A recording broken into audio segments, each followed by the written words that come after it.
ಆತ್ಮೀಯ ಸ್ನೇಹಿತರೆ, ಭಗವದ್ಗೀತಾ ತರಗತಿಗೆ ಸ್ವಾಗತ. ನಾನು ಗಣಪತಿ ಹೆಗಡೆ, ಸಂಸ್ಕೃತ ಅಧ್ಯಾಪಕ. ಅನಾರೋಗ್ಯದ ನಿಮಿತ್ತ ಒಂದು ವಾರದಿಂದ ಅಪ್ಲೋಡ್ ಆಗಿರಲಿಲ್ಲ ವಿಡಿಯೋಸ್ಗಳನ್ನು. ಇವತ್ತು ನಾನು 11ನೇ ಅಧ್ಯಾಯದ 19 ಹಾಗೂ 20ನೇ ಶ್ಲೋಕಗಳನ್ನು ಬೋಧಿಸಲಿದ್ದೇನೆ. ಹಾಗಾದರೆ ತಡ ಯಾಕೆ, ಶುರು ಮಾಡೋಣ. ಓಂ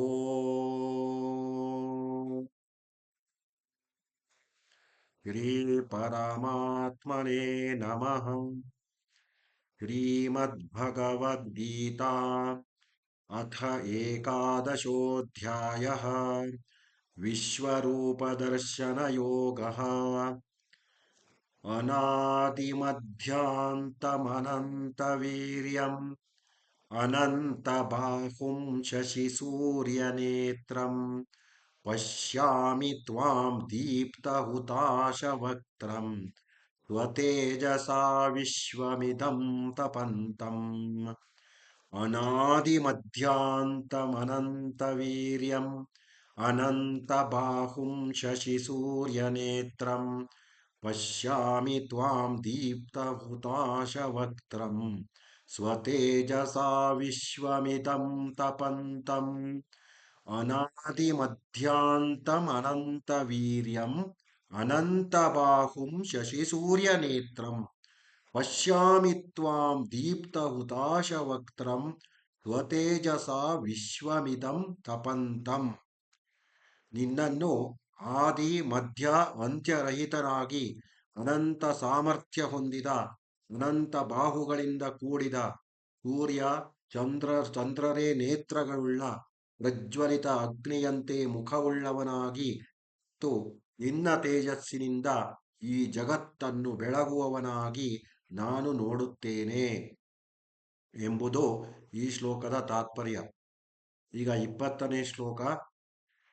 ದ್ಯಾವಾ ಪೃಥಿವ್ಯೋಃ ಉದಮಂತರಂತಂ ಪ್ರವ್ಯಾಪ್ತಂ ತ್ವಯೈಕೇನ ದಿಶಶ್ಚ ಸರ್ವಾಃ ದೃಷ್ಟ್ವಾದ್ಭುತಂ ರೂಪಮುಗ್ರಂ ತವೇದಂ ಲೋಕತ್ರಯಂ ಪ್ರವ್ಯಥಿತಂ ಮಹಾತ್ಮನ್.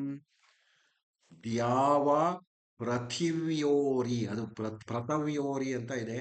ಪೃಥಿವ್ಯೋಹೋ ಇದಂ ಅಂತ ಬಿಡಿಸಿ ಬರೆದಾಗ ವಿಸರ್ಗ ಸಂಧಿ ಆಗುತ್ತೆ ಅಲ್ಲಿ. ದ್ಯಾವ ಪೃಥಿವ್ಯೋಹೋ ಇದಮಂತರಂ ಹಿ ವ್ಯಾಪ್ತಂ ತ್ವಯೈಕೇನ ದಿಶಶ್ಚ ಸರ್ವಾಃ ದೃಷ್ಟ್ವಾದ್ಭುತಂ ರೂಪಮುಗ್ರಂ ತವೇದಂ ಲೋಕತ್ರಯಂ ಪ್ರವ್ಯಥಿತಂ ಮಹಾತ್ಮನ್.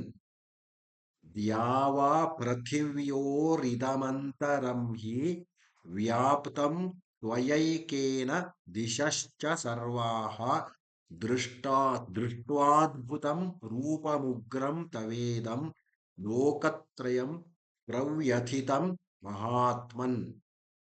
ದ್ಯಾವ ಪೃಥಿವ್ಯೋರಿದಮಂತರಂ ಹಿ ವ್ಯಾಪ್ತಂ ತ್ವಯೈಕೇನ ದಿಶಶ್ಚ ಸರ್ವಾಃ ದೃಷ್ಟ್ವಾದ್ಭುತಂ ರೂಪಮುಗ್ರಂ ತವೇದಂ ಲೋಕತ್ರಯಂ ಪ್ರವ್ಯಥಿತಂ ಮಹಾತ್ಮನ್. ದ್ಯಾವ ಪೃಥಿವ್ಯೋರಿದಮಂತರಂ ಹಿ ವ್ಯಾಪ್ತಂ ತ್ವಯೈಕೇನ ದಿಶಶ್ಚ ಸರ್ವಾಃ ದೃಷ್ಟ್ವಾದ್ಭುತಂ ರೂಪಮುಗ್ರಂ ತವೇದಂ ಲೋಕತ್ರಯಂ ಪ್ರವ್ಯಥಿತಂ ಮಹಾತ್ಮನ್. ಹೇ ಮಹಾತ್ಮನೇ, ಈ ಸ್ವರ್ಗ ಮತ್ತು ಪೃಥ್ವಿಯ ನಡುವಿನ ಆಕಾಶವನ್ನು ಮತ್ತು ಎಲ್ಲಾ ದಿಕ್ಕುಗಳನ್ನು ಕೇವಲ ನೀನೊಬ್ಬನೇ ವ್ಯಾಪಿಸಿಬಿಟ್ಟಿರುವೆ.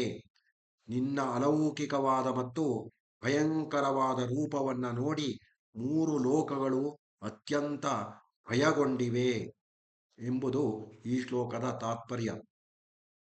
Now I will tell English meaning.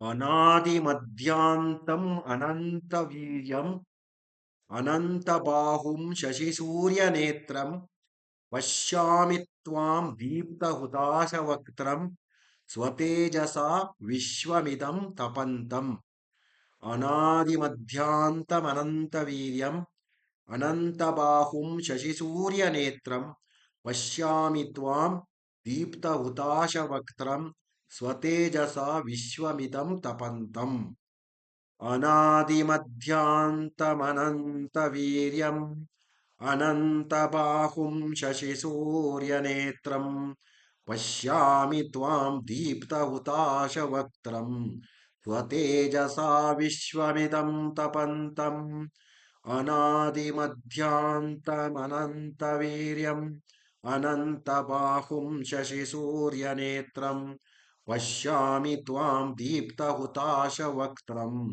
स्वतेजसा विश्वमिदं तपन्तम् I see you without beginning, middle, or end, possessing unlimited prowess and endowed with numberless arms, having the moon and the sun for your eyes, and blazing fire for your mouth, and scorching this universe by your radiance.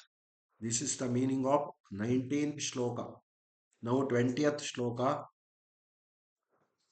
द्यावा पृथिव्योः इदमन्तरम् अन्तरं हि व्याप्तं त्वयैकेन दिशश्च सर्वाः दृष्ट्वाद्भुतं रूपमुग्रं तवेदं लोकत्रयं प्रव्यथितं महात्मन् द्यावा पृथिव्योरिदमन्तरं हि व्याप्तं त्वयैकेन दिशश्च सर्वाः दृष्ट्वाद्भुतं रूपमुग्रं तवेदं लोकत्रयं प्रव्यथितं महात्मन् द्यावा पृथिव्योरिदमन्तरं हि व्याप्तं त्वयैकेन दिशश्च सर्वाः दृष्ट्वाद्भुतं रूपमुग्रं तवेदं लोकत्रयं प्रव्यथितं महात्मन् द्यावा पृथिव्योरिदमन्तरं हि व्याप्तं त्वयैकेन दिशश्च सर्वाः दृष्ट्वाद्भुतं रूपमुग्रं तवेदं लोकत्रयं प्रव्यथितं महात्मन् Yonder space between heaven and earth and all the quarters are entirely filled by you alone. Seeing this transcendent, dreadful form of yours, O soul of the universe, all the three worlds feel greatly perturbed. This is the meaning of 20th shloka. All of you go through my videos and learn Bhagavad Gita and like, share and subscribe my channel and encourage me.